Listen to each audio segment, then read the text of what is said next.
Hey guys, welcome back to the channel. I want to talk about the situation in the UK in today's market, especially for younger people. Now this is quite interesting because as a younger person myself, I perhaps may have a particular advantage to talking from this discussion point. And I know it's something that a lot of older people don't really hear. Now a lot of people across the age range from the youngest to the oldest are feeling the cost of living squeeze that we are facing in the UK. And it's affecting everybody, and in different ways. But as a young person, I want to talk about the impact it's having for people of my age range, and how it's affecting the way that people essentially live their lives. Now every generation, every time period has its own challenges, and the UK is still a comparatively good place to live. There are still great ways to make money in this country. It's a very rich country, and if you run a business or thinking about starting a business, it could still be a very competitive market. I run a business myself, and I know a lot of people who also do, and they're making good money. I know a lot of people who are in the trades, they're making good money. I know a lot of people who've gone for alternative career paths, they're making good money. I say this at the start of the video, because whenever I make videos of this topic or of this nature, this is the biggest complaint that people have when it comes to these points. I wanted to disclose that first. However, the thought of people having to turn to side hustles or alternative businesses is something new, is something outside of the norm. And I want to just focus on what life is like for the average young person working and living in the UK. The example that we're going to give is that maybe you're a graduate or you're a young worker, you work full time and you've got what's considered to be an average to fairly good job. So you come out of college, university, and you go into the job market, or maybe you go straight in. You want to make something good of yourself, so you go full time. You might make, as a graduate or a fairly young worker, let's say 25k a year. That is not that unrealistic. I have seen graduate jobs for as little as 23k a year. I've seen some jobs that young people could in theory get for 27k a year. So really about that 25k a year is the sweet spot. Some people obviously get more, but 25k is about average for most full-time workers, to be honest. So you're on 25k a year. To a lot of the older people, this is going to sound great. When they started work, they got something like £4 an hour. So the thought of getting £12 for every hour you work is amazing. But then you really start to do your shopping. You start to do your research. You finally got a good paying job, or so you think. So you're going to look at moving out. You're going to move out into your own place. You're a single person. It's about that time. But then you look at how much rent is, right? In most cities, or a lot of cities, your rent can be anywhere from $600 to $1,200 a month. With $700, really, from what I've been seeing, being about the norm. People might think this is if you're going for a luxury, really fancy place. It's not. It's not at all. I have seen house shares advertised in not even too far from where I live. £600 a month, $650 a month. You're sharing a house with 7 other people. You get a room to yourself. The rest of the house is occupied by other people who you're not going to know. 7 people, $650 a month. You pay for 1 room. So you don't really want to do that. You're going to try and get your own place. You're going to see if you can stretch to that budget. $850, $900, $1,000 a month. Then you factor in all of your bills, your council tax, and your income tax. Your income might have now dropped from 25 to 22k a year because of taxes. So you got 22k. After all of your bills, electricity, gas, any of these sorts of things, council tax, rent, your outgoings per year could be as much as 15 to 16, 17, 18k a year gone. And this isn't even factoring in food. So if it's 18k a year with £4,000 left to spare, you're not really going to be doing that well for yourself. Not really at all. Because what a lot of people don't seem to understand is you can't live on nothing else. You have to buy your food, or else you're not going to live, are you? You're going to have to buy clothes at some point. And yes, there are alternatives now. You go on Vinted, you get stuff for cheap, you go charity shop. I'm not saying that's not the case. But the idea that, everything's just cheap and young people are complaining is not realistic at all. It's not true either. So you're working full time as a young person. And the idea of even renting, in some cities and some markets, a place of your own can be impossible. If you do not have friends or a partner who you could move in with, it's really going to be a challenge. it really is going to be a challenge for a lot of young people. And this is working full time in a semi or fully professional job. Again, graduate, you've gone university, you have got a good job, but you still can't afford to live by yourself in a lot of cases. This is important, and if you can afford it, you're just scraping by. Then we talk about the cost of having a social life. And I know what a lot of people are going to say straight away. That is a privilege, it's not a right.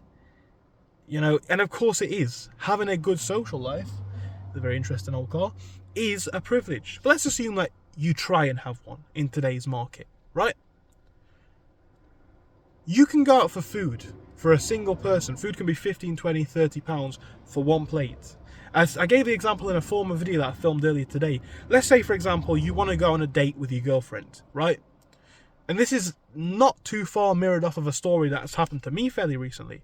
You go out for pizza, 2 pizzas, not expensive, not too expensive. Well, not fancy is a better word. Not too fancy, right? You go for 2 pizzas, 2 drinks, non-alcoholic. That's important because alcoholic drinks cost even more. You don't even get a dessert.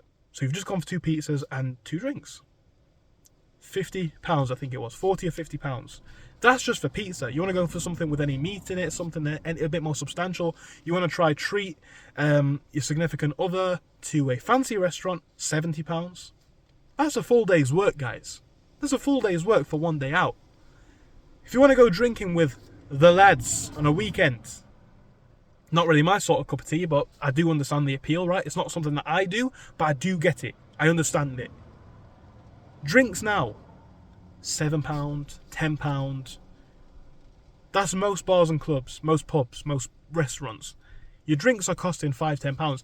I gave an example in the other video that I filmed, but I was hearing 2 girls on the street the other day talking about the fact they're going out for drinks and they're going to get 2 drinks that's going to cost £30. And at first I thought, yeah, that's not realistic. But then I crunched the numbers in my head from stuff that I'd known because I wanted to really see if that was real. Maybe I was just being nosy, right? Hands up, maybe I was just being nosy. But I just wondered, and I thought, I've been to cocktail bars before. Cocktails are about £15 in a lot of cocktail bars. The thought of 2 drinks costing £30 is not that unrealistic. It really isn't. So you just take a minute to think about that. £30. So you get all of that, right? And you're not going to have much money left. So you're young. And if you've got, let's say, 4 to 6k left, can you afford a car? Can you afford a car? Because with a lot of the younger people that I know, unless they're getting good money or, and this is what I see a lot, and a lot of older people may not realise this or may not realise the discrepancy this creates in the way young people can live. Parental help. So a lot of young people get a car bought for them by the parents or get a deposit on a place. I do personally know of a lot of cases where that is true. But other than that, if you are trying to really make it for yourself, in a lot of cases for a few years, it could be the case of choosing a car or a house and then struggling to pay off one of those. It's not both. And I know that is a first world privilege. A lot of people are going to say, the youth of today don't know that they're born. Possibly true. Yes, we don't have to work down coal mines. Yes, we are not in a third world country. But you've got to at least question the erosion of living standards to some degree. And then you also think about what you're paying for. So we can talk about council tax and other taxes. You walk around a lot of UK cities nowadays, and this is the case in my city. They have recently renovated it. It does look a bit better, to be fair, and I'm sure that did cost a couple of million. But even then, the streets are dirty, they're unclean, there's litter everywhere. Fortunately for me, I do live in a big city, one of the biggest cities in the UK. The shops are not boarded up, but you go to some of these more small towns, some of these more small cities, shops are boarded up left, right and centre. The town centres are dead in a lot of these places. It's just the truth. It is true. So you're paying a fortune to live in a place which in a lot of cases is either dirty, scruffy, unsafe, unclean, or a combination of all of those. And if it's not unsafe and unclean, it's probably because no one goes there and the town's dead. So you've really got to question what you pay for in the end of it, right? Now, I know there's always tough times. I know there's always challenges that every generation faces. And I'm not necessarily complaining. I am not complaining at all. A lot of people, when I make these videos, think I'm just trying to whine and moan. And I guess when you put yourself on the internet, you do put yourself open to anybody's retorts. Even if they don't watch the full 15 or 10-minute video, they're just going to watch 2 minutes of it, not like it, and leave a hateful comment. That's fine. If you're watching all the way till this point, I want to speak to you guys most sincerely and say, yes, the UK is a great country. Yes, you can still make good money here. Yes, there are good opportunities. Yes, you can start a business. Yes, you can get a trade. I know I said this at the beginning of the video, but I want to repeat it to make the point even more prominent. There are still lots of opportunities, but we're now talking about not a case where your low or perhaps untrained workers are struggling. Everyone's struggling. A lot of people are struggling. How is it sustainable to go to the shops and pay £100 for a single person shop or a two-person shop, 120, 130? How is it sustainable to try and go on, let's say, one date a week or go out with the lads on the weekend and it's going to cost £70, £80, £100? How is it sustainable to be living in a one-bedroom room in a house share and it costs £500 to £700 or more without taxes and bills? Someone's just done a really unsafe overtake on a turn. You know, I've parked up in one of those, lay-bys. You see it all when it comes to people's driving. You honestly do see it all. Anyway, back on point, because I was trying to make a prominent point there, but I thought I was about to get killed because the guy was coming straight on because he's overtaking on a corner. Long story. How are you going to cope? And how are you going to build a future?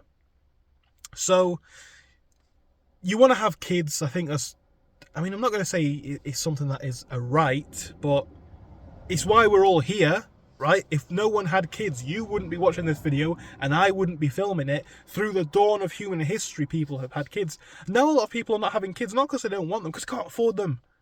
Or they feel like they can't afford them. So unless you've got maybe... And this was a funny example that I gave the other day, but it's not funny because it's kind of dystopian. Your best chance of renting a place nowadays is having a significant other and a good friend who also has a significant other and sharing that flat between the four of you. Now, yes, these are all first world privileges, having your own place to own or live in, having a good income, having the experiences to go out. But these are experiences that may have been much more significantly possible 20, 30 years ago. Even 5 years ago, guys, before COVID. I saw an interesting statistic, right? And this may have changed even more since I've last seen it. In fact, it probably has, because inflation's still going up. It was something like, and don't quote me on the exact numbers, but a £20 note in 2020 is worth something like 25 now. So what that means is what you could have bought with £20 would now take something like 25, 26 to buy now. And on £25, that doesn't seem like a lot. But just do the numbers. That is basically an extra 20, an extra £25 for every £100 you spend. That's how little or how quickly your money is shrinking in today's market. It's how little distance your money will go. Go food shopping, as I'm sure you all do. Pay your bills. You quickly realise there's nothing left for your average worker. And then we don't even factor in one major point. These are the people giving away the most of their time. 40 hours a week or more. You can climb the corporate ladder and you might have a better run with it. But again, starting a family, buying a house, unless you've got some significant parental help or generational wealth or a lucky skill, or again, maybe you can do what I do and run a business or get a high-paying job. It's not impossible. But now we're in a position where it's not just the few and far between which are struggling, the absolute people who are perhaps most financially illiterate or haven't had the best education. It's not like that at all anymore, guys. It's the average person, and it's really quite worrying. Let me know your thoughts on the current market. Let me know what you think to this. And I think, this is why the UK seems extremely challenging for a lot of young people at the minute. What do you suggest? If you're an older person, do you think it's worth just sticking at it? Should people just cut back for a couple of years and save and invest? Should people look to move to different countries? Should people look to simply look for more profitable niches and jobs and businesses? Let me know your thoughts in the comments, guys. Obviously, I've got my personal opinions, and of course, the way I live is kind of, indicative of those personal principles. But it's a challenge for a lot of people now. They're working jobs that they hate and they're still barely even getting by. They've got no time left. And again, bear in mind, if you work a 9 to 5, it's not a 9 to 5. It can be as much as a 6 till 6 or a 6 till 7 or a 7 till 5. You need to set off maybe an hour before work, or 2 or 3, depending on where you work. And in today's job market, where jobs are not really hiring left, right, and centre, you've really got to show up for that job. You can't do anything else because you're not going to find another one. Probably not very easily. And again, at a time where you're already going to be struggling for cash, job hopping is difficult. Let me know your thoughts, guys. Bit of a long-winded video, but yeah, I just wanted to make this one. Thank you for your time, and I hope I'll see you soon. Goodbye.